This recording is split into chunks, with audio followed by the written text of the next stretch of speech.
Hey everybody, it's me Ian. It's been a while since we've done MLP vlogs, or vlogs, I guess they're pronounced vlogs now. Sorry for keeping it classy.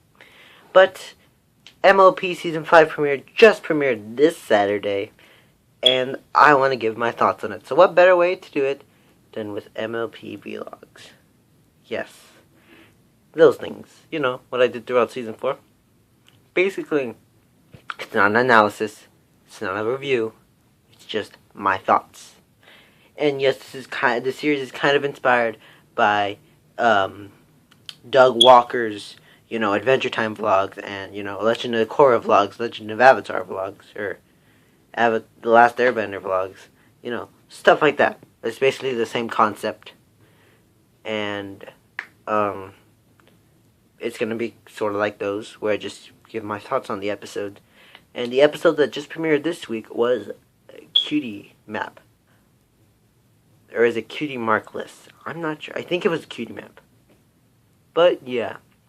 If you want to know my perspective on this, I think that this opening, it was tame. It didn't go over the top, as in, say, we had like this over the top villain or something. It's not something as bad as the Crystal Empire, even though I kind of like that. But it's not as great of an episode as, let's say, Return of Harmony was. Return of Harmony is my favorite two-parter. The first one, the first opening, Friendship is Magic, is my least favorite. For obvious reasons, it hasn't aged well over the 5 years it's been out on air. The back of my throat hurts. Ugh. I gotta drink Dr. Pepper, or else it's not going away. So yeah, basically, they didn't have some over-the-top bad guy that was like a freaking Draconicus or an evil king or even like some supernatural thing. It was basically just a regular unicorn. Someone on equal level as Twilight and Twilight Sparkle and the others. Well, not equal level, Twilight is, an alicorn. But, someone who would be like... She reminded me a lot of Trixie. But she actually ran a village. And, she was running this place to be like, everyone to be equal. Special talents didn't matter. All that matters is that everyone was equal. If you had cutie marks, then people would be comparing one another, and it wouldn't be fair. She wanted... The main villain is Starlight Glimmer. She wants everyone to be equal, basically. It's basically... People have joked it's about communism. I'm not sure how relevant that is, but people have been comparing it to communism. I just see it as, equality. I don't think it's like referring to anything else than like, oh, spells, you don't need no cutie mark to tell you what you can do. Just everyone can be equal. The twist comes when, at the beginning of the episode, as you've seen in the animatics, if you haven't seen those, if you've seen the animatics, it shows that the ponies, the main six, they were called to this village, this little town, by the map in the castle, basically. And I'm sorry, I haven't eaten all day. I didn't have a lunch. So basically, they go to the village. Pinkie Pie thinks something is up because everyone's, smiling and stuff, but they're fake smiles. So, after they arrive, they all see how they're like, all have the same cutie mark, Starlight Glimmer comes and tells them all about the town. And it turns out that Starlight Glimmer actually, wants everyone to be equal for some unmentioned plan. I don't know if it was mentioned or not, but, she took everyone's cutie marks and put them in like this giant vault thing. But she basically goes over her cutie mark with paint and just repaints on an equal sign. So, showing that even though they're all equal, they're not all equal. Because Starlight Glimmer is obviously a tier higher than them. And, they, at one point, some of the ponies, like, they want their old cutie marks back. And they start to tell, like, the main six about, like, how she took them all away and put them in the vault. And how they would like their cutie marks back. Well, Starlight Glimmer overhears all this. They try to break their cutie marks free. But in the process, Starlight Glimmer takes the main six cutie marks and put them in this little house, shed thing. Until they're ready to, like, be accepted into the village.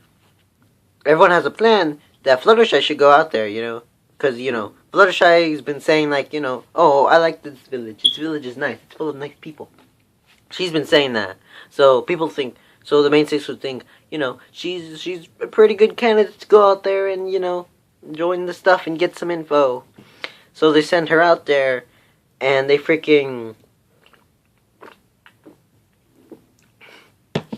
my throat still hurts. Excuse me. Okay. So basically, they send Fluttershy out. She learns from the ponies. She learns from Starlight Glimmer. Or she overhears Starlight Glimmer talking about how her cutie mark is big, and she keeps the main six's cutie marks in Whoops.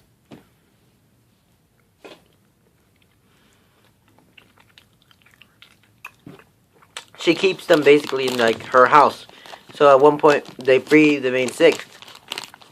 They go to the vault. They break the vault open, but it's not their cutie marks aren't there, but everyone else's is. So they team up with 4 of the rejects, I guess you can say, rebellion groups of the equal-itis things. I don't know, and they try to chase after Starlight, who has the cutie marks of the main six.